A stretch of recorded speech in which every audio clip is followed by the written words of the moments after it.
Welcome to the presentation of a lecture from Gnostic Radio, a free public service from the Gnostic tradition of Samael Aun-Weor.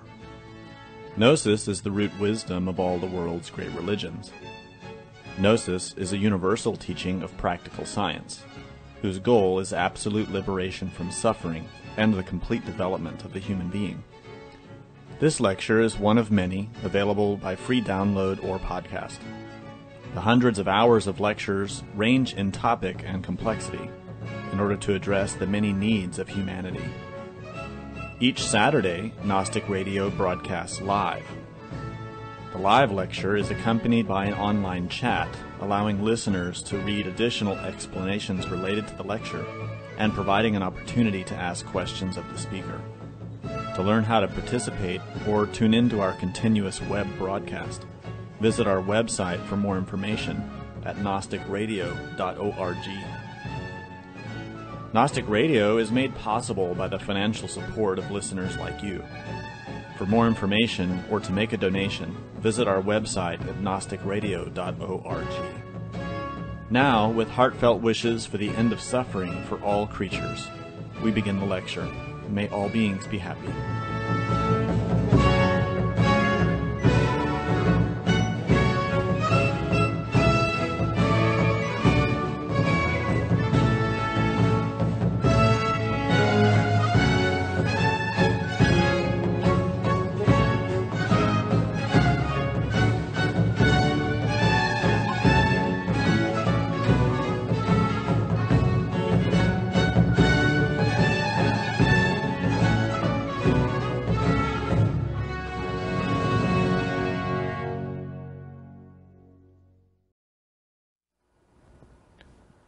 Alchemy and the Tetragrammaton. Alchemy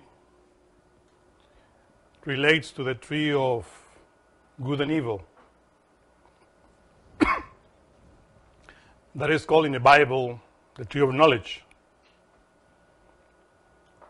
Alchemy is a sign of transmutation, the way in which we change one element into another, or transform, or as we say it, mutate, which is to transform. Let us concentrate in the earth. We live in this planet, which is a living organism. And indeed, in order to sustain alive, this planet transmute. This planet is transforming forces all the time. When we visualize the mineral kingdom of the planet, then we go into its inner layers. We find the metals, minerals, which are the nervous system of this planet.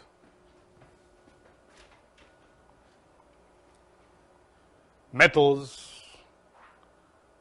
minerals, and all the elements that exist within the inner layers of the earth relates to the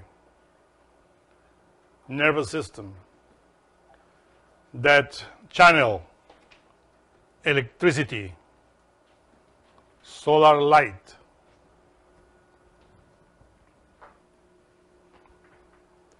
the solar light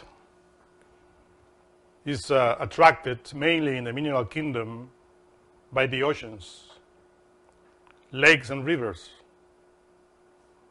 The water itself is that element related with the law of the cosmic common, trogo-auto-egocratic, which means the law of nourishment, or to swallow and to be swallowed. Talking in an energetic manner. So the water, the oceans, the seas, that main element that transforms solar energy, that transfer that into the inner layers, the metals and minerals of the earth, which is what we call the mineral kingdom. In the same way, if you observe, we have our own nervous system that channels that energy in order to feed our physical body. Because the physical body itself, similar to the earth, channel forces, but very different. Since the earth has different organs, as a living organism, in order to transform different type of energies. For instance, the sexual organ of the earth is the plant kingdom, which is directly related with its lungs. Similar to us, when we learn about the sexual energy, we know that the sexual force is related to the respiratory system. This is why when we teach pranayama, the way in which we take advantage of the energy of the earth and the energy of our physical body, we use the nostrils, the nose, because they are connected to the sexual glands called testicles and ovaries. In a similar way, the planet Earth, its plant kingdom, is connected to its respiratory system. The Earth breathes through the plants. The plants are not like us, standing on our feet. The head of the plant is actually the root of the plant that is going down into the earth.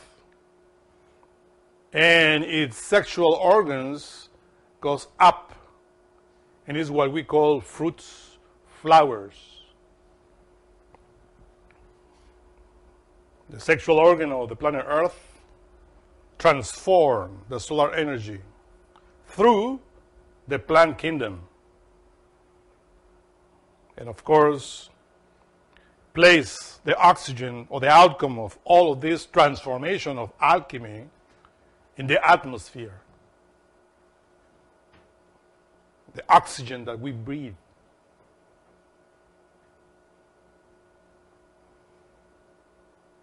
Not only the mineral kingdom and the plant kingdom are the organs of the earth, also we find the animal kingdom. The animal kingdom relates with the spleen. The spleen is an organ located in the left side of our physical body. The spleen is that organ that attracts the solar light during the time when we are sleeping.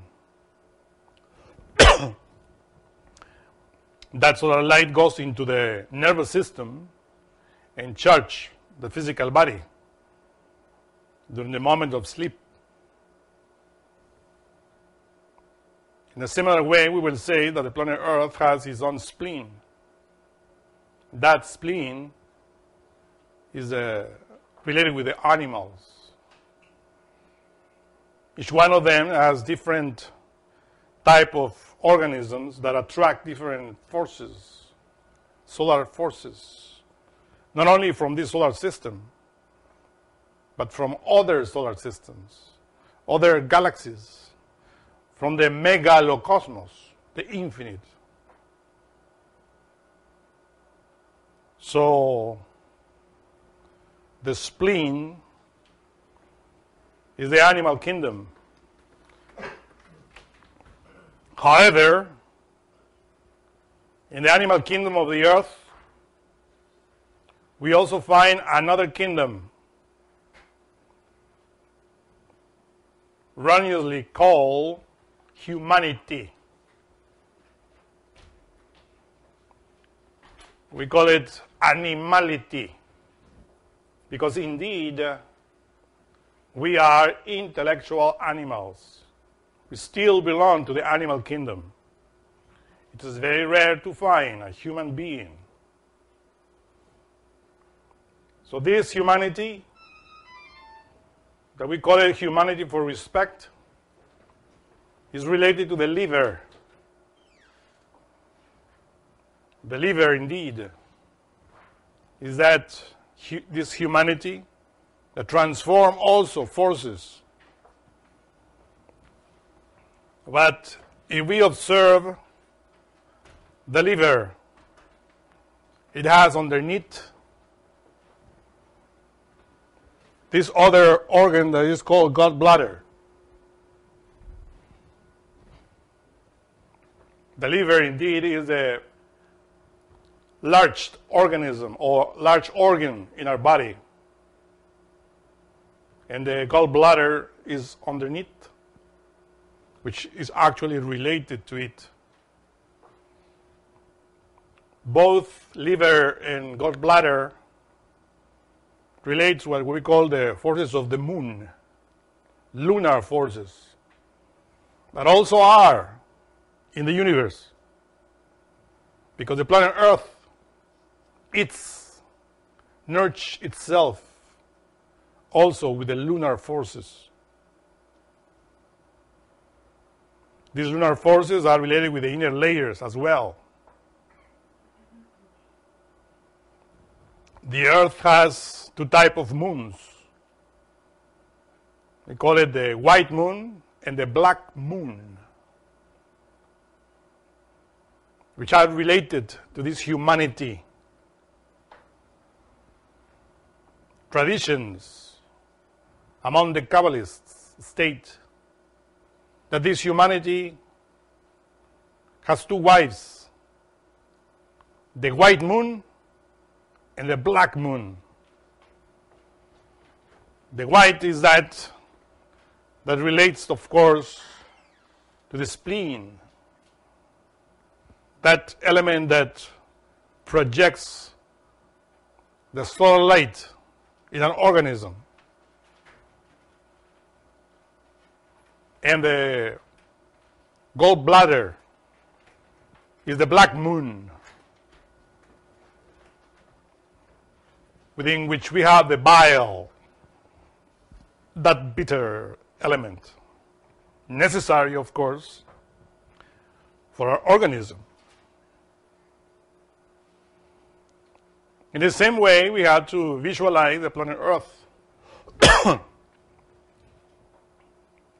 The liver, this humanity is huge, but it's polluted.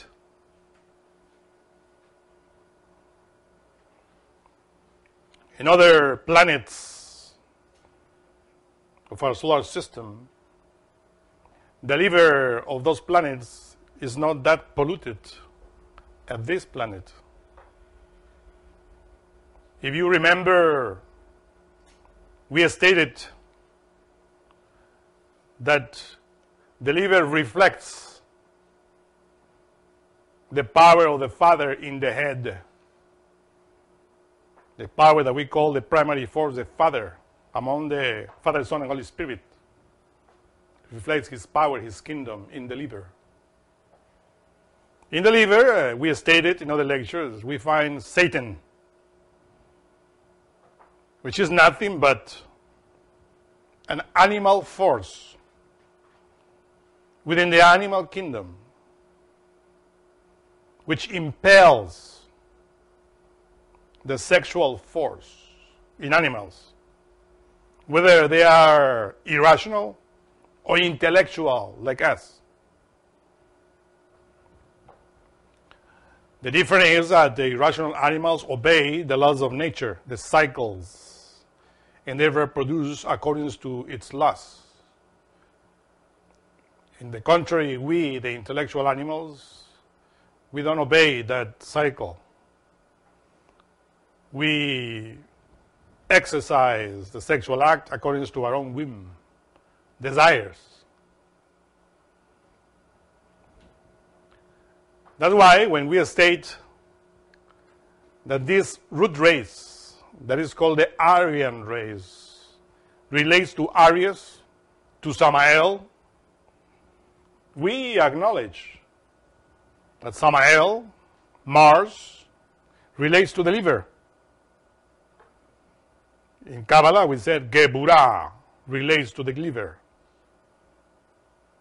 It's indeed as it is. In order for the liver, for the humanity, to transform the lunar forces, it is necessary the activity of Lucifer, or as we call Satan. In ancient times, when the forces of the moon were necessary for this planet, they implanted in the Lemurian humanity an organ that we always name in different lectures, the Kundavafer organ, which is a tail of Satan, an organ that crystallizes and that channels the lunar forces. The Kundavafer was erased from humanity, but the evil consequences of that organ still remained within the psyche of all of us. Psychologically speaking, we have two moons, Nahema and Lilith, or the white moon and the black moon, that relate to these organs that we are naming here: spleen, liver, and gallbladder. The liver, of course, is the reflection of the forces of the Father, the kingdom of the Father in heaven. All the strength, all that we call willpower in sexuality or sexual terms, relates to Satan and acts in the liver. Of course, all of us here present, we like to be the heart of this planet. It is very good, it will be very good if we hear, for instance, that this humanity is the heart of the planet, but it's not, unfortunately. It's the liver.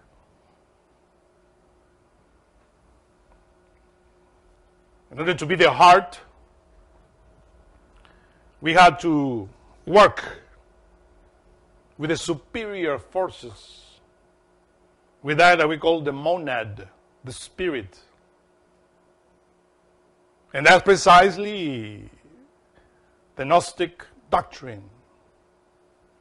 Goes directly into the heart. We need to change our nature. Instead of being a liver, to become a heart. And that's precisely the alchemical aspect of this matter. Because the heart is that wise organ that takes the impure blood of the liver and purifies it, thanks to the oxygen that enters into our lungs and becomes purified blood. So that exchange of forces in our organism, in the heart, is what we call alchemy. There are, of course, humanities that are hearts, but they are, of course, situated in the spirit, in the monad. That's why the word human means hu, the spirit, united with the mind, the manas. human. So this type of humanities exist. But if you observe the tree of life,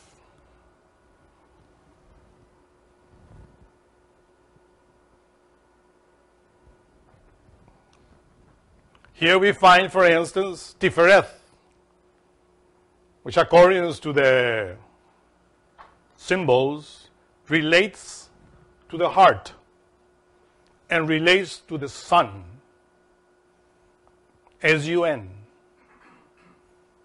So when we center in the heart, we center in that we call the Son of Man, the solar force, that controls the lower Sephiroth, as you see here. Netzah, Hod, Yesod, and Malkut, which relate to the four creatures, which are symbolized in the Tetragram, or in the picture of Ezekiel, which is the Star of David.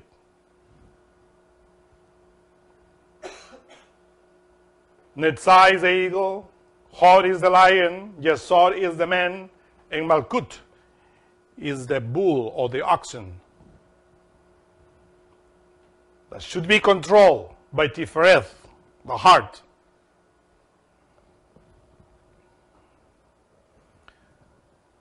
When you enter into this doctrine, this is precisely what you have to learn. That's always we insist. That we have to concentrate in our heart, because the heart is Tifereth, and which is precisely the apex, the point of the triangle that control the inferior forces or the inferior quaternary, which physically is Netzach, the liver, Hod, the spleen, Yesod, the sexual organs, and of course Malkut, the physical body, physically speaking. And the triangle above, Tifereth, Geburah, and Hesed, is the triangle of the monad, the triangle of the spirit. We always state that the monad, the spirit, is a trio of spirit, divine soul, and human soul. So when you concentrate in Tifereth, that's why in theosophy it's called superior manas, or superior man. And this superior man is assisted by Geburah, the divine spirit, or the divine soul, and Hesed, the divine spirit. This is how the monad starts the initiation, through the heart. In Tifereth, we find the heroes. Tifereth, ruled by the sun, S-U-N, is Michael, he who is like God. And Michael has to control the inferior Sephiroth, which are related with the dragon. In the Bible, these four Sephiroth are related, of course, with the lower abdomen. Is what the Bible calls Behemoth, whose strength is in the belly. A dragon. And the other one is also called Leviathan. So the Leviathan and Behemoth are related with the lower abdomen in any creature. Those are the forces that the Bible calls Shatan, or Satan, animal forces. with anybody has within. And of course, above that, we find Michael, the hero, the solar hero that conquers the dragon and his legions. That hero has many names and different myths.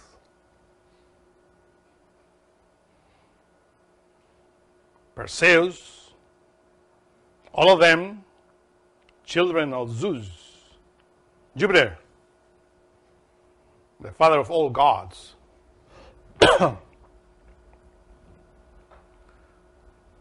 So, this is precisely the transformation that all of us has to do if we allowed the nous atom, Michael, the Son of Man, which is in the left ventricle of the heart, to control our own animality. Because we need to receive help. It's coming into my mind in this very moment. Oedipus' king, who tried to conquer the Sphinx. The Sphinx, of course, if you observe, relates to the same symbols.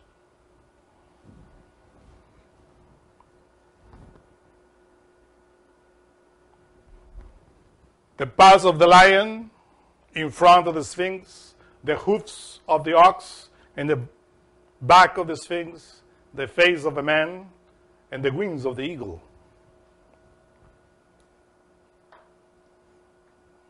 Many times we heard that the Sphinx symbolizes the mystery of the human being, the mystery of the man, if we defeat it. People heard about the Sphinx. There was a strange animal that you had to conquer. Indeed, this elemental exists within the superior dimensions.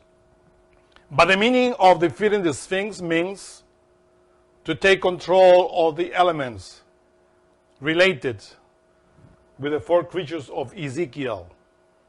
The fire, the lion, the water, the man, the air, the eagle, and the earth, the bull. In order to become kings and queens of nature. But it's only through the heart that we can control these four creatures that in Hebrew are named Hayot HaKadosh, holy creatures. Holy creatures, when we control them. Right now, they are not holy. We are slaves under their control. And it is because all our strength is centered in the liver, in Behemoth, and down there into the Leviathan of Satan. The dragon controls us. And that's why we had to enter into the knowledge of the tree of alchemy. The tree of alchemy is the tree of the knowledge of good and evil, because it's the way in which we can take advantage for good or for bad. To take advantage and go beyond good and evil. And to be like God, knowing good and evil. The Bible states in Genesis, when Adam and Eve ate from the fruit of the tree of good and evil, that Jehovah Elohim said, "Behold, Adam is like one of us, knowing good and evil." Like the Elohim. When you study that, you discover that the Elohim is a Greek Hebrew word that means gods and goddesses. Gods and goddesses exist in the universe. The gods and goddesses are those beings or entities that we call angels, archangels, potentates, divas, solar masters. They exist, but they relate to the heart. They control nature. And they live in the planets or stars that they live. They are the heart. Because in the heart we find the soul, the psyche, the superior manas, united with the spirit. And they have different degrees. They control nature, control the mineral kingdom, the plant kingdom, the animal kingdom, and control the intellectual animals. They are called cosmo-creators. This word cosmo-creator in English is called a creator of cosmoses, of universes. The Bible explains in the very beginning with the word Bereshit bara Elohim. In the beginning, the gods created. Because Elohim is plural, not singular. Bara means creation. It's called the world of Bria. Those Elohim of the world of Bria have control over nature. True human beings, in the complete sense of the word, that live not only in this planet, but in other planets. When I said that they live in this planet, is because in this planet Earth, we have few cosmo-creators that we can count with the palm of the hand. In other humanities, cosmo-creators exist in the whole humanity, millions of them. Humanities that are in paradise, Edenic humanities.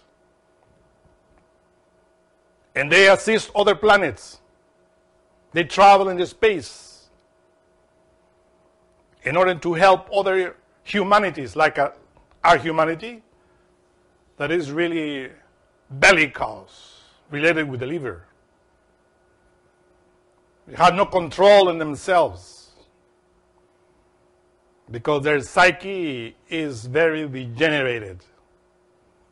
That psyche, that soul that should be in the heart, is not in the heart, it's in the liver. And this is precisely what is happening in this planet Earth. This humanity, the liver, is polluted. And as a consequence, is polluting the other organs. The animals, killing animals, destroying the forestation, forests, plants, polluting the oceans.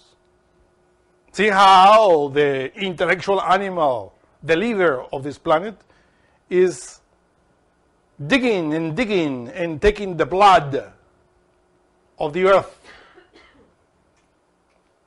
The blood, of course, that is called petroleum, oil, has a lot of solar force that they utilize in order to impel cars, airplanes, rockets. Do they know that petroleum is solar energy, condensed? Anybody can know that. We utilize it. It's energy. Condensed. The blood of the planet. And we are just digging and digging and taking it, spilling in the oceans. Oil and water doesn't combine. When you take the blood of the earth out, you are bloodshedding the earth. And that's precisely one of the topics that we have to understand. Bloodshed is related with bile, is related with the gallbladder.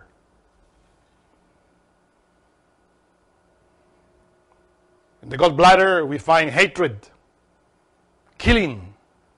It's Lilith in us, the dark moon.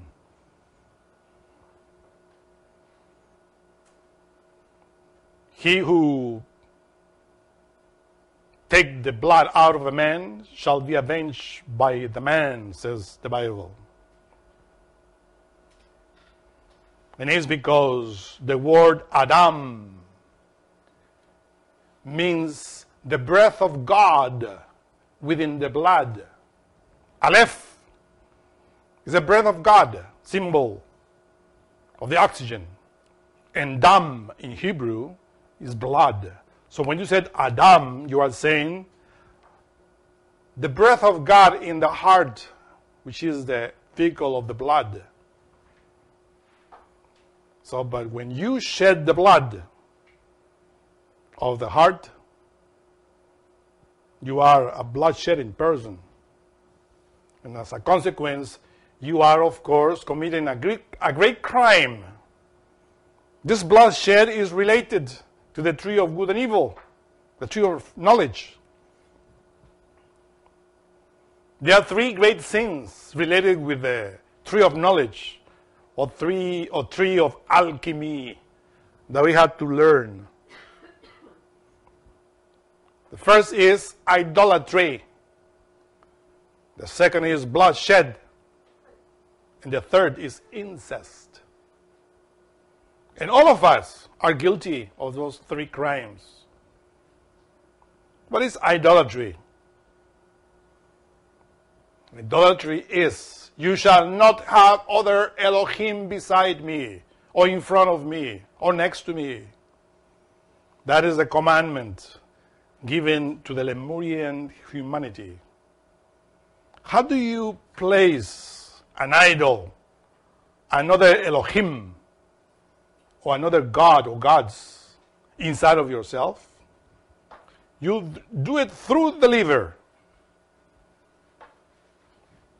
Because the psyche, the soul, as the planet Earth transforms the solar light beautifully through the plant kingdom. And you see, when you smell a flower, when you smell a rose, how beautiful, how nice is the scent of a rose or of any flower. How the trees are full with fruit. In the spring, in summer, you see that. That is called the sexual organ of the planet. You eat from it. And what do you eat from it? Is what you call vitamins. Vitamin is nothing but solar energy in different scales and different levels. Solar energy or vitamin, same thing. But of course, when you enter and satisfy the sexual urge as an animal, then you are sending the solar energy that your body produces to the satisfaction of desire, which is centered in the liver. You are not doing what the planet does, transmute and have a nice smell.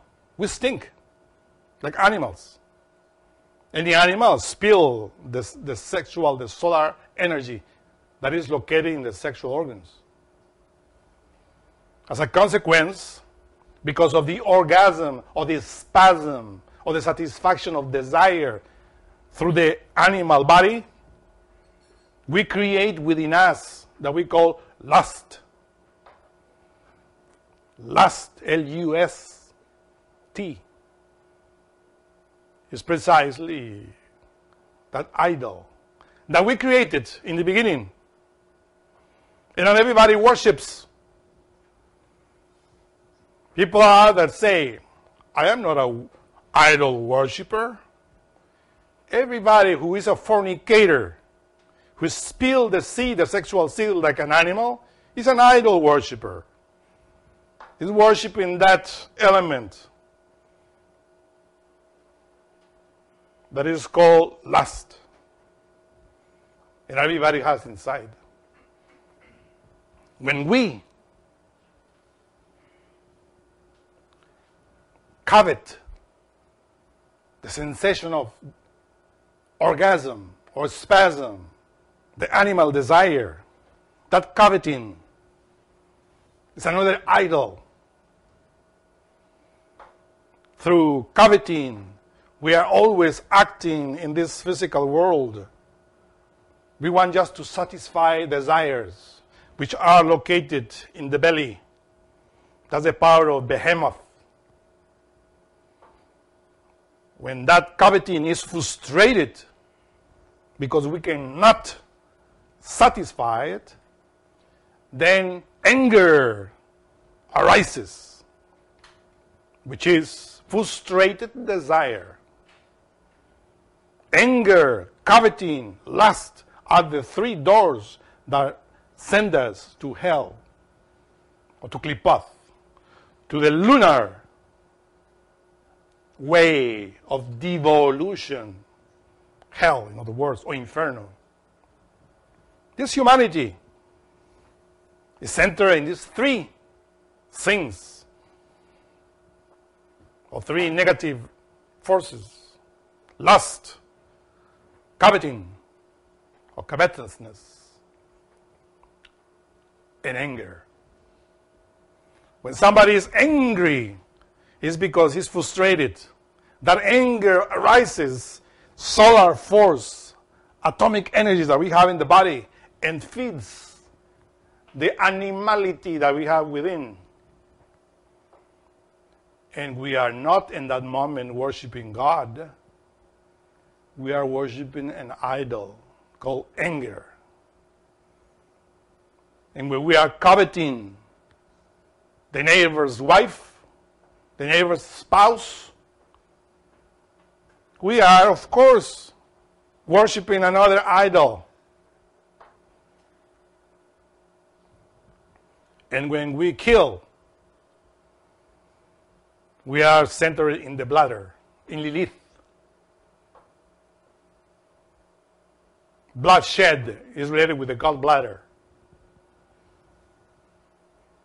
When you, for instance, in front of another person, embarrass your friend or an X person, when you embarrass it and this person, his blood or her blood rushes into his face, that's called bloodshed, because you are embarrassing the person. Who doesn't do that?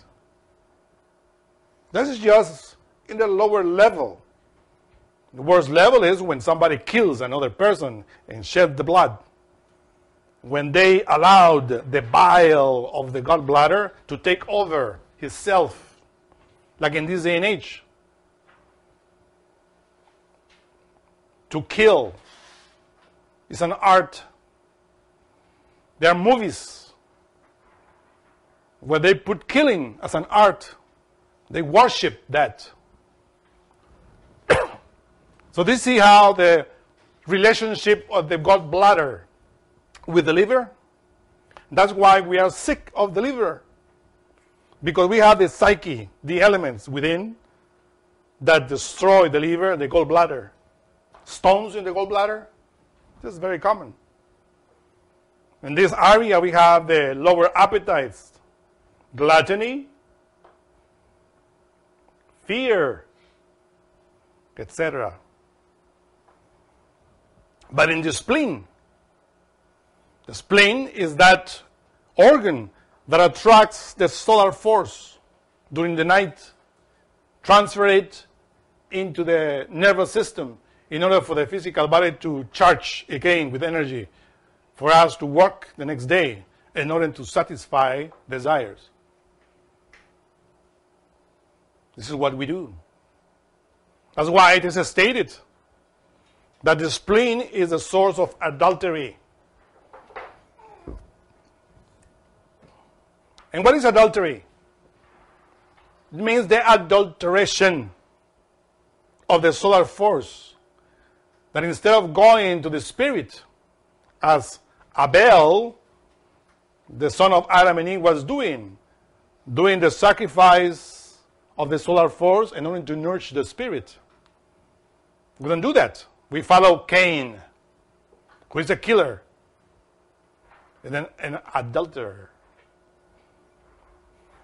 The spleen takes the vibrations of the liver and commits adultery. It adulterates the solar light with the animal appetites of the liver by sucking the black blood. Because the liver doesn't, as we explained in the lecture, doesn't purify the blood. The heart does it, but the liver takes anything from the animal kingdom. And of course, the solar light that we find in nature, that solar light that entices our sight, or as the Bible says, that is pleasant to the eyes, pleasant to the sight. That solar light that is in the flowers, in the trees with fruits, which is in a beautiful woman, which is in a handsome man, when they are teenagers, which are flowing and showing through all the organs in the skin. That solar light is the light of Adonia, that we call in Hebrew Adoni, my Lord. Adoni is a feminine name. We call it Adonia. Mother Nature, that takes the solar force of the Father, of the Son, in order to give life. But what are we doing with Mother Nature? Are we following and loving Mother Nature? Or are we taking the energy, the solar light of Mother Nature in order to satisfy animal desires? That's called adultery. And also incest. Because we take that energy of Mother Nature in order to satisfy our own animality. We commit incest like Oedipus, the king, who married his own mother. But that mother is a Mother Nature, Adonia, that we should love. This is our first love. This is the book of Revelation. Do not forget from where you come from, how you fell, and your first love. That first love is the energy of love, the energy of Mother Nature, the solar light. That's why it is stated that those that adulterate commit incest. And there are 15 types of incest. Why 15? Because the letter Yod of the holy name, Yod He Vav He, has the value of 10. And the letter He of the holy name, Yod He Vav He, has the value of 5. Yah is pronounced in Hebrew. Jah is father, mother. Yod is the father, He is the mother. But the devil goes in between them, which is that animality that we have, which is Lilith, and ruins the whole creation. And this is how all our psyche, all our body, all of this planet is ruined because of the devil.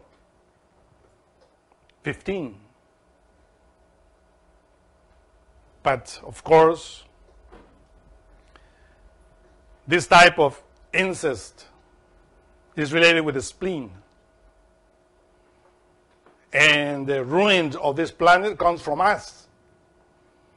Because it's the liver, the causa causorum of all of these problems that we have. Because through the liver acts karma, cause and effect. In the liver we have the cause and effect of our previous defects, vices, and errors, and sins. And that's why everybody is sick of the liver. And instead of healing the liver by annihilating those elements related with the liver and with the gall bladder, what do? We fortify those psychological elements, and the liver gets worse. It's very easy to see why this humanity suffer in the lower abdomen with different type of sicknesses, which are infecting other organs, even the brain. So all of these three aspects, idolatry, bloodshed, and incest, liver, gallbladder, and spleen, are related with the tree of alchemy, the tree of good and evil, tree of knowledge. And that's why we are suffering. Because we are not only hurt physically ourselves because our polluted psyche, but also we are hurting other organs of the planet, like animals, plants, oceans. And we are producing more karma than the one that we already have. That's why when we enter into the mysteries of the Tetragrammaton, we have to know how to conjure the negativity of the liver by saying,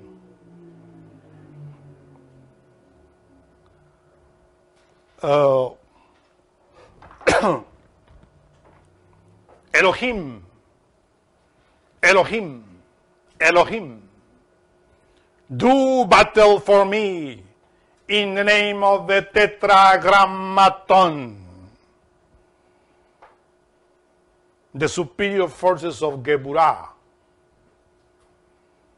The superior forces of Geburah are the forces of the Tetragrammaton that you see.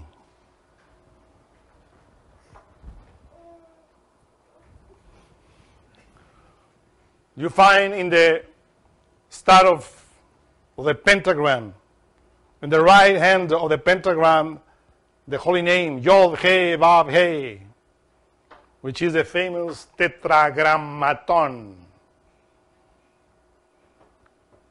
When we want to fight against the negative forces of the liver, which wants to attack us physically or internally, we have to say, Elohim, Elohim, do battle for me in the name of the Tetragrammaton, which precisely above Geburah.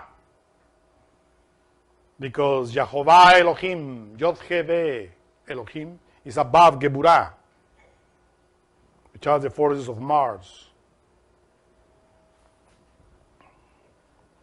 We have to know how to polarize ourselves with the positive forces of Geburah. This way, this word Geburah brings us into our mind Geburael, Geburel, Gabriel. Who is Gabriel, Geburel, or Geburah? Is the male force of God that obeys the forces of the Tetragrammaton. That's why in one of the conjurations we say, in the name of Gabriel, that's the male force of God, which is Yod-Heh Vav He. May Adonai command thee. Who is Adonai? Adonai is the feminine aspect of the sexual force, which is in the earth, represented by the Star of David in the pentagram. The Star of David here, that you see in the right side when it says stone, relates to the other graphic that we were showing when we write Adonai. and the Star of David there with the 4 creatures, the forces of nature, which Adonia controls, like the Divine Mother controls. That's why there's the Divine Mother Adonia is called in Christianity Mary. Mary received the visitation of the angel Gabriel, because the angel Gabriel is a positive male force of God, which is, of course, related with Yesod, the sexual organ, because Yesod relates to the moon, and the moon relates to Gabriel. The moon is related with procreation, with births.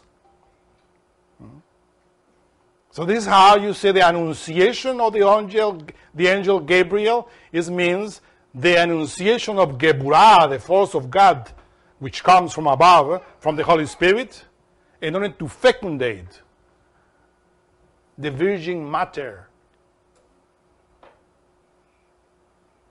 In the spiritual way.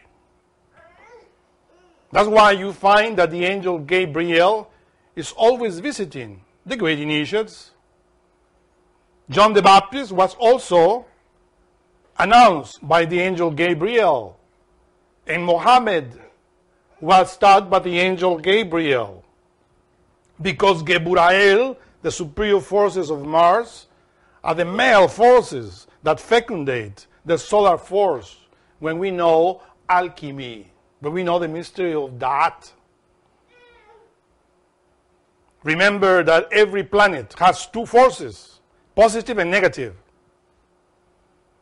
So Mars, of course, the positive force, is represented by Elohim Gibor, or Elohim Gebur, or Elohim Geburah, or Elohim Gabriel Gebur.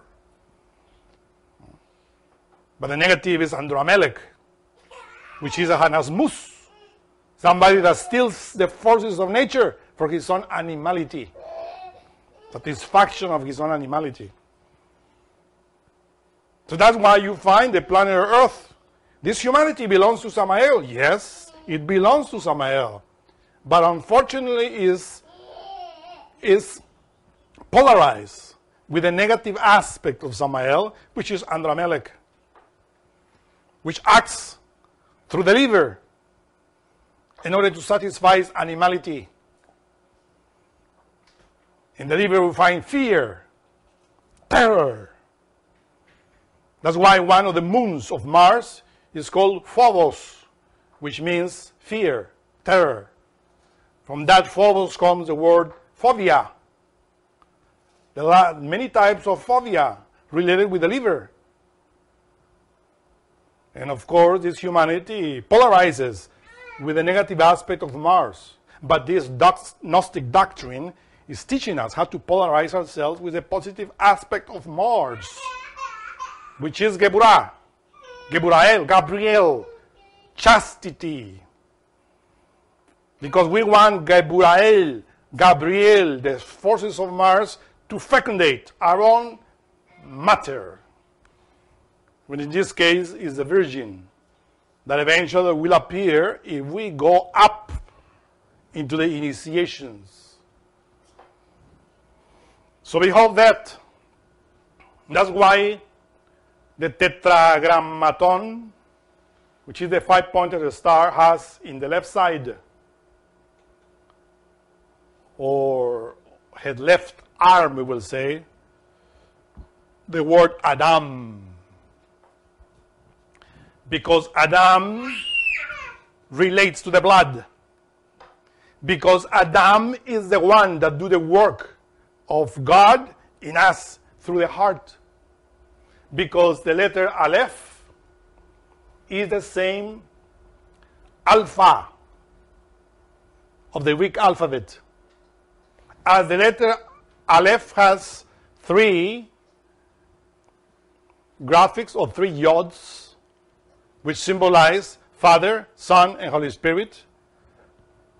Alpha also has 3 lines united that making the letter A of the famous Tetragrammaton or the pentagram. A. the three, which in Latin is Iao, Iao, Jovis Pater, Jupiter. And that's why the sign of Jupiter is on top of the pentagram, which is an awakened eyes, the eyes of the Spirit, the eyes of Christ, in other words. Iao, Jupiter, or Iopitar. And the A, of course, is the Aleph, the wind, the air. That's why when we perform physically the start of 5 points, we open our arms and we show that the 5 of the start points is a human being itself, the physical body, with 2 legs, 2 arms, and 1 head. And in order to attract the forces of the Father of Aleph, of Jovis Pater, Jupiter, we put and make the first apex or vortex of the start,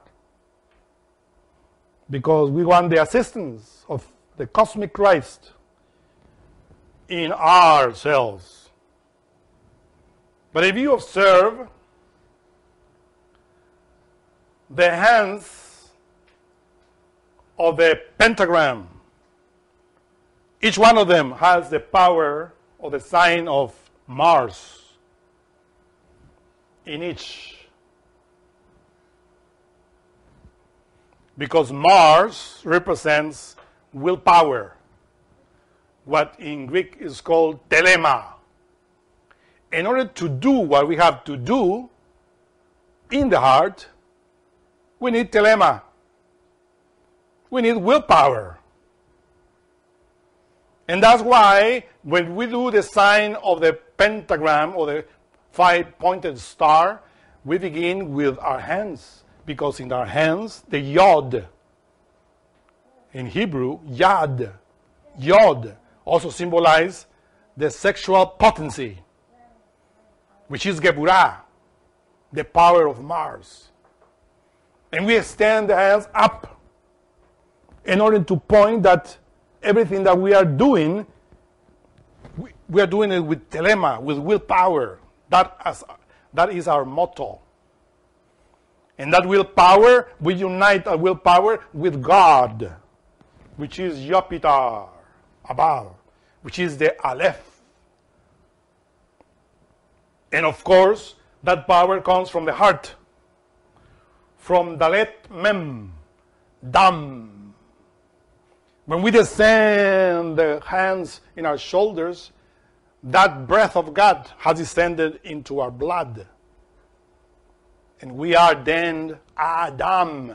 We are receiving the power of Adam Yod He Vav He, or Adam Yod Chava.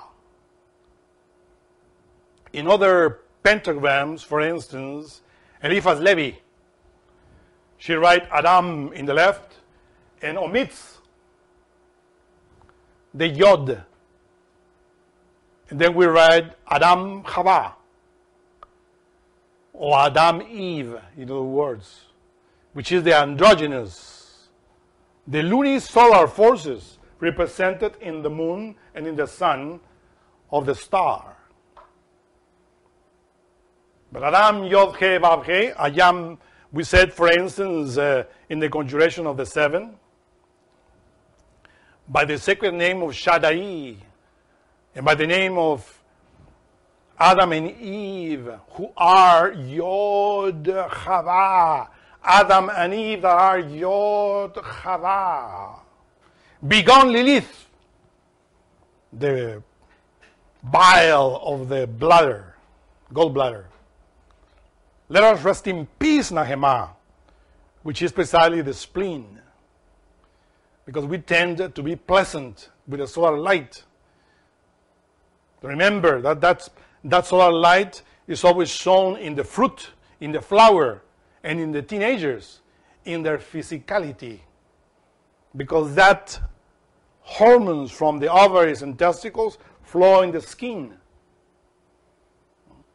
And that's why we have to know how to control the skin, how to control that light that shines in the flesh. But everybody's enticed with that.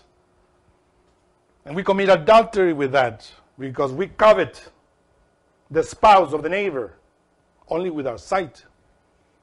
The Master Jesus says, it is enough to covet a woman with your sight in order to commit adultery.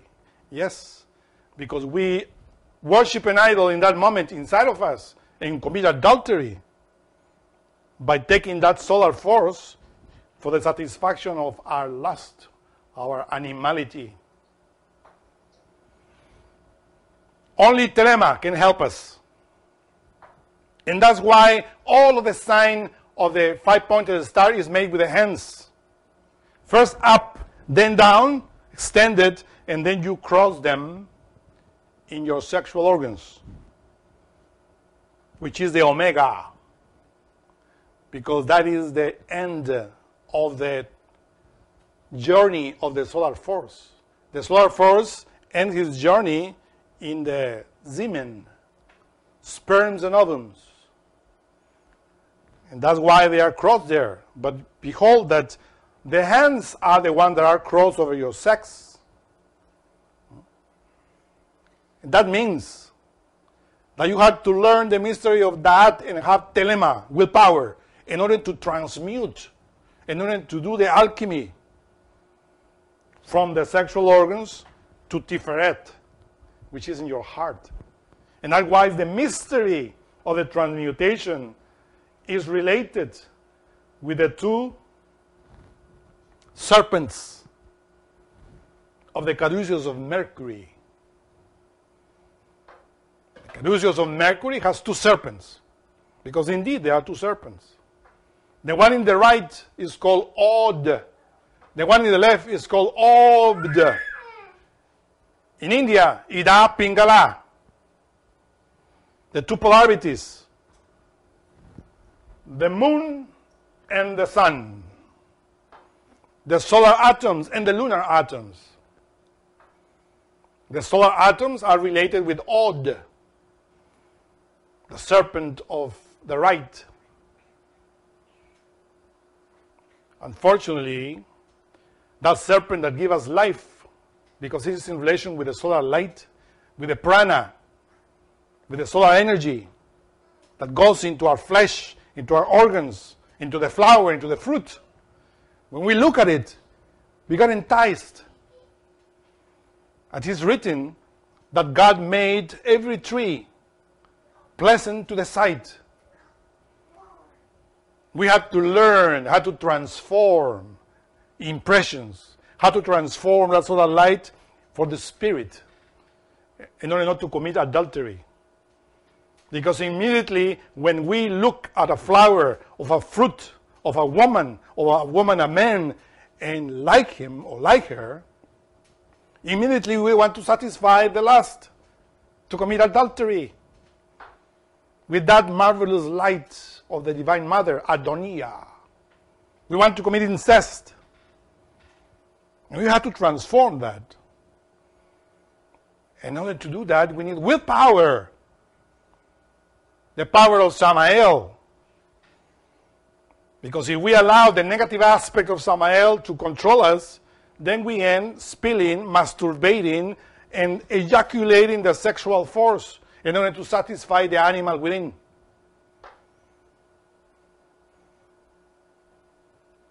And we forgot about the tree of alchemy, the tree of good and evil. Of course, the serpent, which is lunar, is more dangerous than the one on the right, because that serpent is the one related with Eve, related with the mechanicity of the moon. Nahema is called. In the positive aspect, but in the negative is called Lilith.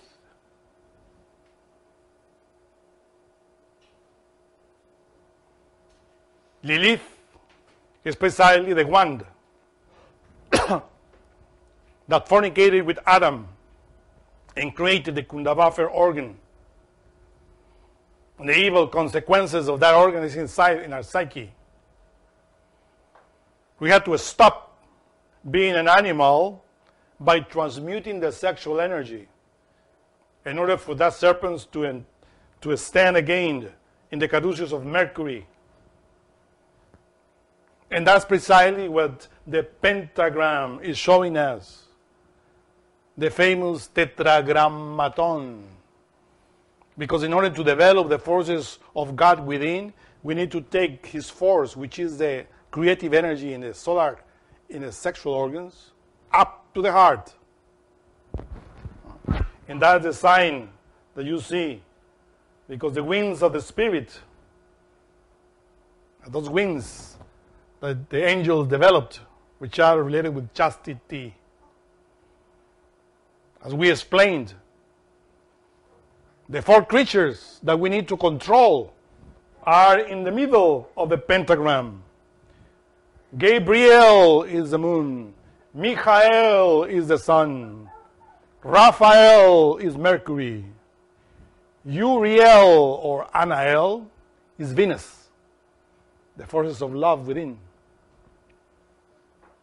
So when we name these four angels, Michael, Gabriel, Raphael, Anael, fluat tudor per spiritum Elohim, let the perfume flow by the power of the Elohim inside. Then we do the alchemy. We do the transmutation. And that's why you find that Adam Chava, or Adam Yod Chava, is in the arms, because they represent the superior forces of God that has to control the forces of the Star of David related with the four elements. In order for us to develop all the symbols, the cup in the left side of the pentagram symbolizes the mind, also the sexual feminine organ. The staff in the left side is the staff of the patriarchs, the spinal medulla. The sword in the very bottom is showing us that in order to create that sword, we have to rise the energy in the middle. If you don't rise your hands up to the heart, that sword doesn't come, is not created. That is Excalibur, the sword that comes from Mother Nature. Is the energy, the solar force rising, called Kundalini, in the spinal medulla. There is something that you have to understand. In the very feet of this pentagram, you find the signs of Saturn. Saturn symbolizes the earth, of how, with the hands of Mars, Telema, we bring the forces from above, from the Father, down to the earth, when we cross the arms over the sexual organs. And of course, when we do that, we are uniting the spirit with the soul. I, the soul, and he, the spirit. When you hear, or when you read in the Bible, I and he are one, related with that, they're talking about God. Who is God? God is Yod, He, Vav, He. That's God. And who is I? In Hebrew, I is written with three letters. Aleph, Nun, and Yod. You said Ani. Ani, if you add the letter Dalet, D, you form Adoni. So this Ani is Adoni. When I and he are one, is when Adonai are one with Jehovah. It means a prophet.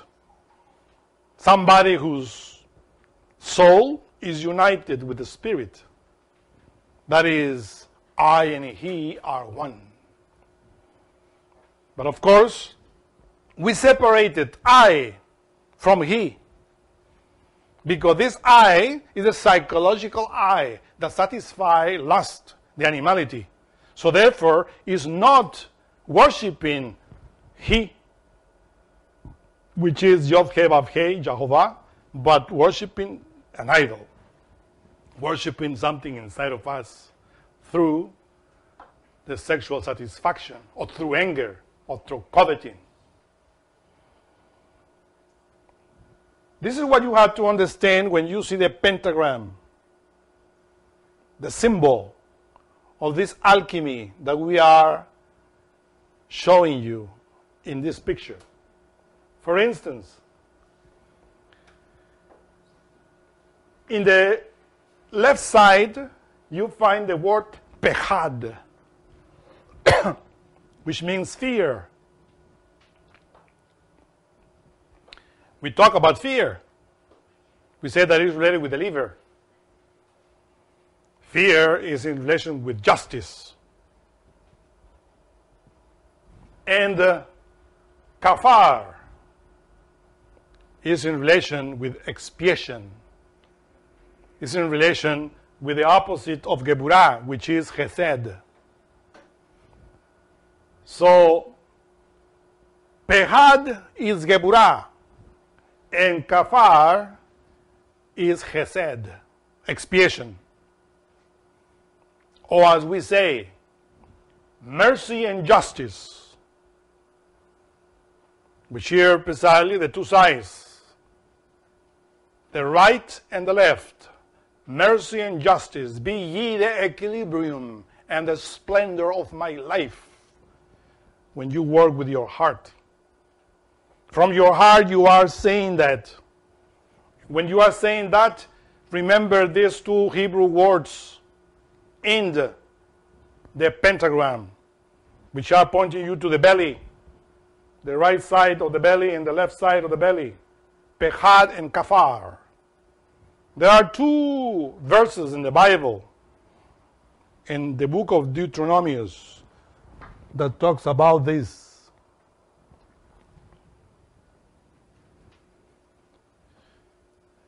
Deuteronomy chapter 21, verse 8 says, be merciful, Jehovah, unto thy people Israel, whom thou hast redeemed, and laid not innocent blood unto thy people of Israel charge, and the blood shall be forgiven them.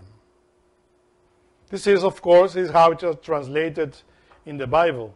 But the real translation, Kabbalistically speaking, is kafar, which is precisely that which is to the right, to chesed, which is mercy.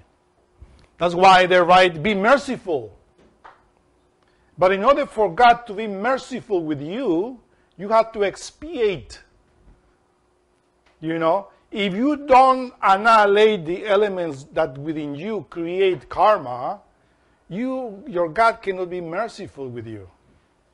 That's why kafar is, the right translation should be like this: expiate thy people Israel, whom thou hast saved, O Yod-Hava, and let not innocent blood suffer in the midst of thy people Israel, and let the blood atone them. The word atone again is kafar. You see? Kafar. Kafar. Yod He Vav He. This is how we are reading it right now. So kafar means to atone, to expiate.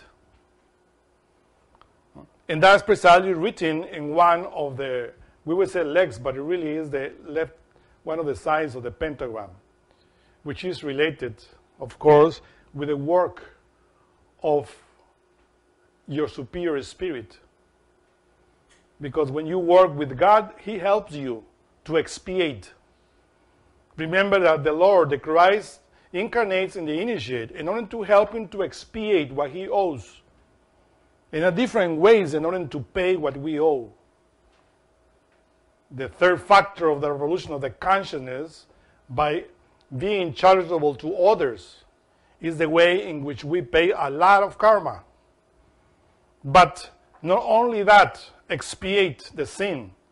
We have to comprehend the ego. We have to annihilate the ego related with that particular karma.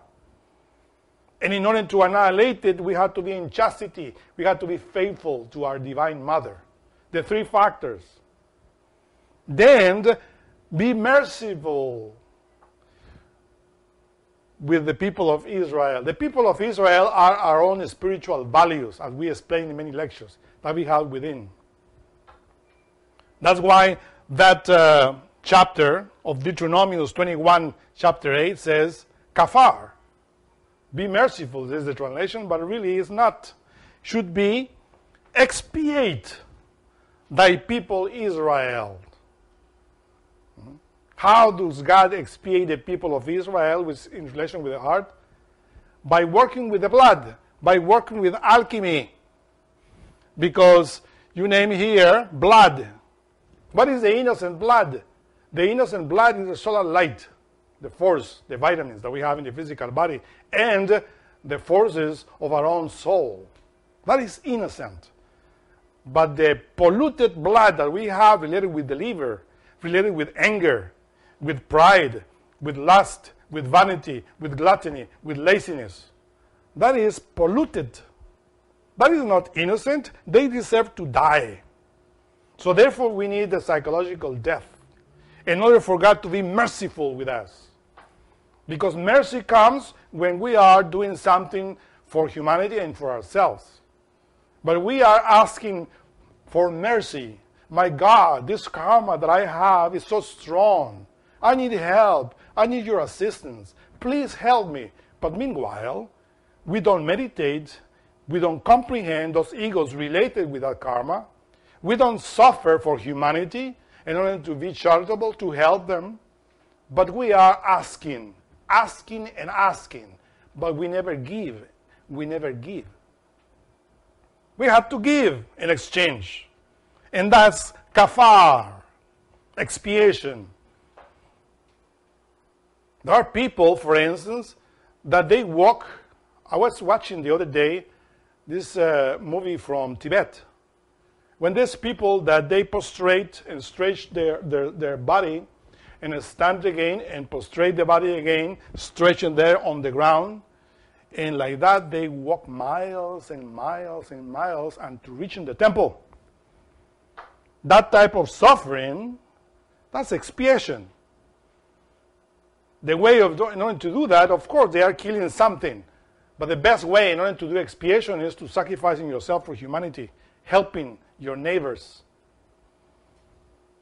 giving to eat to the one that is hungry, to drink to the one that is thirsty, and to clothe the one that is naked. That is expiation. And not by believing that people say, oh, I believe in God, I read the Bible, and I belong to this church or to this group, and therefore God will be merciful with me because I believe in Jesus. No. That doesn't work like that way. So, of course, on the other side of the pentagram, we find fear. There shall no man be able to stand before you, for Yod-Hava, your Elohim, shall lay the fear of you and dread of you upon all the land that ye shall tread upon, as he had said unto you. This Deuteronomy, chapter 11, verse 25, is what I read. The real translation should be, no man will stand himself in your presence. Your dread and your fear, pehad, do Yod-Hava your Elohim, put on the face of all the land of which ye tread, as he had spoken unto you. It means that when you walk on the path of the self-realization, you are placing on your own land, which is your own body, your own Adamah. You are placing that strength, that will of God, which is fear, terror for the ego. And that's why when you place the pentagram, you find precisely that. That's the symbol of that. Pehad, fear, you see, and you find the moon there. Because those lunar aggregates, defects, vices, and errors that we have, are afraid of the Lord. Because this pentagram symbolizes all the strength of God in one sign. That's why it's a very powerful talisman. But the Master Samael on the Or states, we have to make of us a living pentagram. When you work in yourself and you walk on your own land and annihilate your ego and transmute your sexual force and work for God, you accumulate a lot of strength, a lot of willpower, solar force. Then your enemies are afraid of you. But your enemies are not your neighbor. Remember that. It's what the people that we have very, very, very shallow mind think. All the enemies of the Lord are the enemies of this race or this religion. No. The enemies of the Lord are within you. They are within us. Our defects, vices, errors, lust, anger, pride, etc. All of those are afraid when we are accumulating that and we start following the path and working with Michael in order to defeat the dragon. That's the fear that you feel here, Pehad, which is related with the moon. And of course, the expiation, because you have to have mercy and justice in every side. When you walk with your 2 feet, then you are working with mercy and justice, being the equilibrium and the splendor of our life, which is our work, the psychological work that we perform. And this is precisely the mystery of the mysterious Tetragrammaton. It's not, as many people think, or many esotericists think, that the name in the left arm should be Adonai. No. Even though Adonai means the Lord. But Adonai is below, because this star is the one that fecundates Adonai, which is Malkut, which are the representation of the 4 creatures. So therefore, in the name of Adam Yod Chava, you control. Because this Adam Yod Chava, or the virile force of God, is called Geburael, Gabriel. That is represented in the arms. Is the one that announces Mary. You will receive the Lord, the Christ, in your womb. Because I am Geburael, the virility of God, that through chastity will fecundate that in you. Oh, according to the Holy Spirit, which is above me, because Geburah is below the Holy Spirit. You see, this is Geburah. Geburah is the 5th, the power, the virile man, Geburael, Gabriel, that descends into Yesod and announces Malkut, which is the Virgin Mary. Today, you will be engendered with the Lord. And I, Geburael, which works under the forces of Binah, the Holy Spirit, I'm going to fecundate you. This is precisely the mystery of the Immaculate Conception, that she is receiving the forces of God, the male forces, in her, because she is the feminine. She's Adonia, Adonis, my goddess, that is engendered by Geburah. And that's why we said, in the name of the angel Geburael, Gabriel, may Adonai command thee and drive thee hence, Baal. Who is Baal? Represents all of that garbage that we have that we call Baalim. Baalim, all the defects, vices, and errors of Klipath, which are underneath the layer of Adonai, which is the divine mother nature. So in the name of Gabriel, may Adonai command thee and drive thee hence, Baalim, Baal, all you demons of hell that dwells within me. Because we are conjuring something that is inside of us. And when we do that, we accomplish that, of course we accomplish the outside. Bear in mind that. Bear in the mind about that. Because remember that in the conjuration of the four, you named two serpents. In the first, you said, Caput mortum imperativi dominus per vivum et devotum serpentem.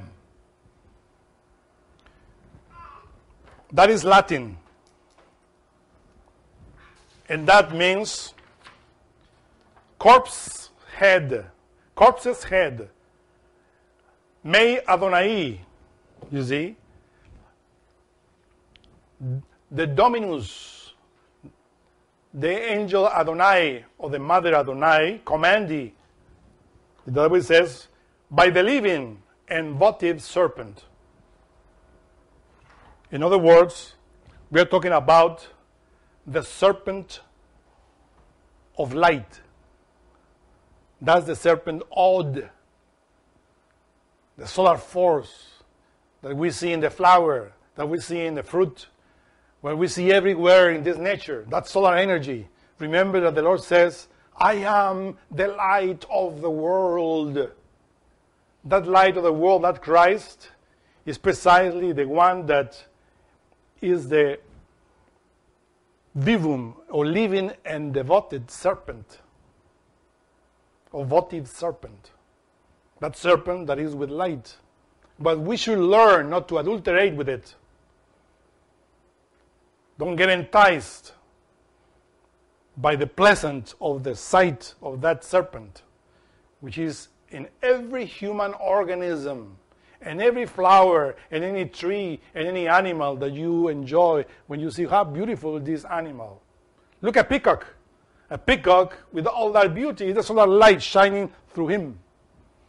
When you are healthy, it's because the vitamins of that solar force. That's the living and votive serpent that we have to take advantage of. But the other one, the serpent that rides, he says, riding serpent, crawl on my feet, or be tortured by the sacred fire, and give way before the perfume that I burn in it. That's part of that conjuration. That's the other serpent. The riding one, the one says, now you will eat dust all the days of your life because you are having committed fornication. That riding serpent is the serpent of lust. That serpent that entices all the human beings in this planet. The serpent that we have to control with the perfumes that I burn in it. What perfumes? The same perfume that it says here, for instance, Fluat udor per spiritum Elohim. Let the perfume flow by the Ruach Elohim, or by the Spirit of God. That perfume is when you transmute, like the plants, transmute the sexual force. When you go inside in the fourth dimension, then you discover that every single elemental or soul of every plant perform the sexual act, but without spilling the energy. All the souls of the plants transmute the sexual energy. That's why the sexual organ smells nice.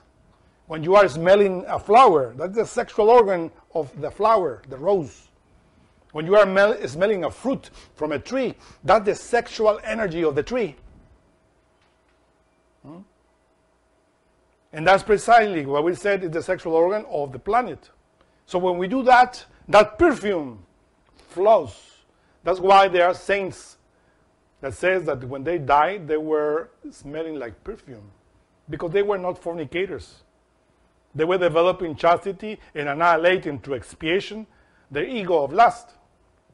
So therefore, that perfume must flow from the sex up to the head when we know alchemy. And the writhing serpent shall be crawl at my feet to control it, that lustful serpent that everybody has within, right? By the perfumes that I burn in it, that the perfumes that I burn in this sexual act, let the writhing serpent be tortured.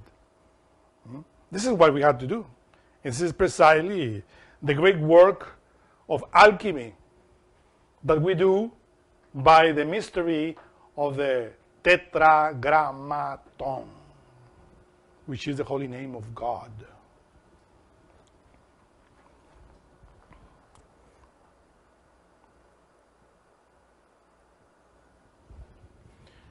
Questions?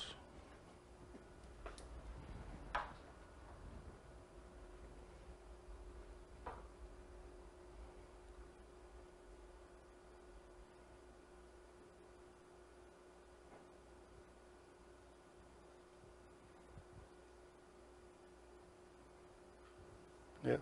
I just want to understand the association of Samael and Gabriel in relation to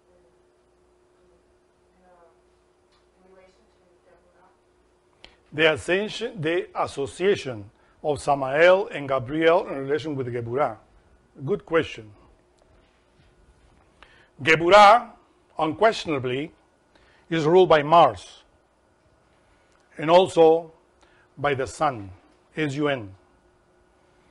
But in Bria is ruled by Samael.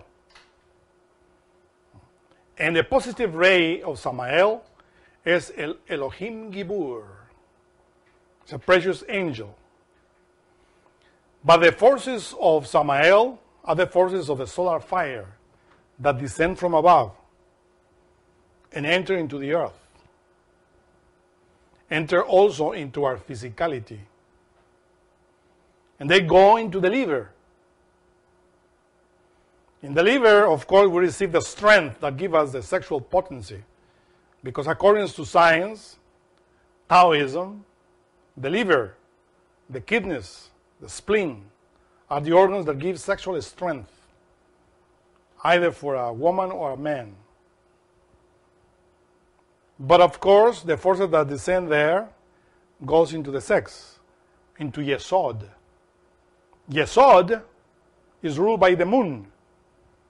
The moon, astrologically speaking, is ruled by Gabriel, by the male, the forces of male. That's why Yesod is always represented by a naked man, which is the virility of the moon. So that virility, of course, receives the strength from Geburah, as you see. Geburah descends into the liver from above. And of course, Gabriel is strong, thanks to Samael, which is the Lord of power, the Lord of strength. That's why Gabriel is also associated in name also Geburael, because he has the strength of the power of Samael that is under the Holy Spirit. There's a positive force of Mars that is related with chastity. While in the other side, of course, we have the negative aspect of Samael, that when you don't care about the superior forces of your monad or the superior forces of creation, and you just act mechanically like an animal. And that is, of course, the negative aspect of Samael, related with Behemoth, related with Satan, the animal force. And that's why in the book of the Zohar, Kabbalah book, they name Samael, sometimes positive, sometimes negative. It depends, because he has the power of the tree of good and evil. You can use it for good if you know the doctrine, if you know transmutation of Geburael or Gabriel, the angel of the moon, that represents the positive aspect of Jehovah. But if you don't follow it, well, then you fortify your animality, which is what this humanity is doing. Being a slave of the sexual force, being a slave of the liver, being a slave of the spleen. All this humanity is slave of the lower forces of the abdomen, especially the liver. Bellicose humanity. That's why Samael is the god of war. Either the war that we had to launch against ourselves, or the war in the outside by killing other people and shedding blood and committing that sin against, of course, the tree of knowledge. So that is, of course, the association of Gabriel with Samael. That's why, as you see, with your hands, Martian hands, you bring the forces of Samael down to Gabriel. Remember, the forces of Mars are in the hands of the pentagram. And when you do the sign of the pentagram with your hands, you bring those forces of Samael down to Yesod, which is Gabriel. And through Gabriel, he fecundates the inner matter, Mary. Good? Do you have another question? Here we do. Yeah? One student says, I understand how idolatry feeds another god. I understand how bloodshedding is a crime as it wastes the blood energy. I don't understand the connection between incest and adultery. The spleen absorbs the connection between incest and adultery. In an incestuous person is an adulteress. Adultery, because this is happening with adultery. The spleen attracts the solar light, pure light of the sun, Tifereth, pure light of God, of the Elohim, the cosmos creators. And the moon reflects that in the liver during the night. So the moon is the mother, and the sun is the father of that solar light. And the earth is precisely the one that takes all of that, which is the physical body. So we need to transmute that in order to return that light into our spirit. Because that light accumulates during the night through the spleen into the nervous system, into all the organism. But when you identify with that light, because it's pleasant to the sight and pleasant to your senses, and satisfy your lust, your animality, because in order for your lust, your animality to be satisfied, it needs energy. Lust satisfied with the solar energy. That's precisely the point. In order to have orgasm or spasm, any animal needs solar energy. So when we reach the spasm, the orgasm, in order to satisfy the animality, the desire, we are committing adultery. Because we are not feeding our spirit, we are feeding something else, which is our ego. That's adultery. And when we are doing that, we are utilizing the forces of nature, which is our mother, in order to satisfy animality. In other words, we take the solar energy of my mother in order to satisfy my lust. That's called incest. Satisfying my lust through the mother. Do you understand that? Do you get it? Problem is, in English, people think incest reflects sex between siblings. They don't understand that the word incest, as it's used in Kabbalah, is sexual misconduct of any kind. Yeah. That's the point. The sexual misconduct of any kind is called incest in Kabbalah. In Kabbalah. Why in Kabbalah? Because remember, this is an alchemical aphorism, an alchemical axiom. Hermes Trismegistus, which is the messenger of the god Mercury, which is represented in the caduceus of Mercury or the pentagram, he stated, the father is the sun, the mother is the moon. The the air of the atmosphere is nurse, and the earth took it, which is the physicality. Talking about the solar energy. So when you said incest, whether you are sinning against the father or the mother, if you are a woman, you are sinning against the father. Right? If you are a man with the mother, you're committing incest. But that is not a physical mother, nor is a physical father, but a solar force that is divided in two polarities, mother, father, that we have to understand. And of course, also there is incest related with brother and sister, sister and brother, because those elements exist within us, as we explained in all the lectures. The siblings are the sexual organs. The sexual organ, masculine is the man, the feminine is the woman. When you utilize the siblings in the wrong way, when you fornicate, you satisfy your own animality, your own sexual organ, you are committing also incest. Related with energy, remember. This is in Kabbalah, in alchemy, alchemically speaking. That's why the Zohar states there are 15 kinds of incest. And in that enters Adam and Eve, Cain and Abel, and the other siblings that are hidden there. Do you have another question? Yeah, back here. When we seal our room, the practice I use is imagining and tracing a pentagram on my window and at my door. Say if in our imagination we don't totally join all the lines of the pentagram together, will this make it useless? If you know the words in order to make a circle around the room, if you don't know what? If you are imagining the pentagram and you don't collect all the lines of the pentagram together, will it Oh, yeah. If you are imagining the pentagram, but you don't collect all the images of the pentagram, no, it doesn't matter. Because when you are naming, you're making the circle around your room in order to protect your body when you go to sleep, that's precisely the point. There is a mantra that you can protect your body by pulling up the forces of God into your room and to make a magic circle that will protect your body against the negative forces of other black magicians or sorcerers that want to hurt you. But remember this, it won't protect you against your lust. Your lust will be always with you there in that circle. So comprehend that.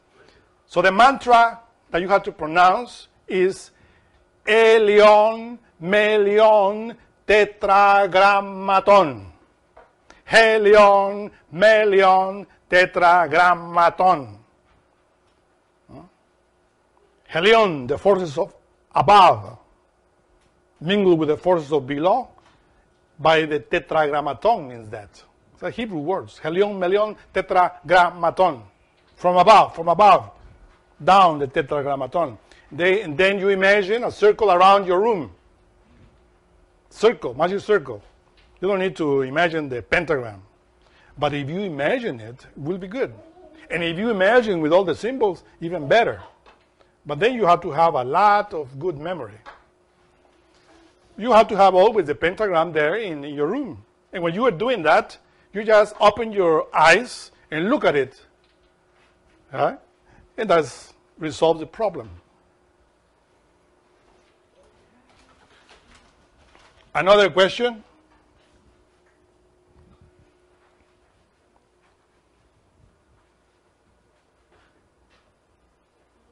Thank you very much.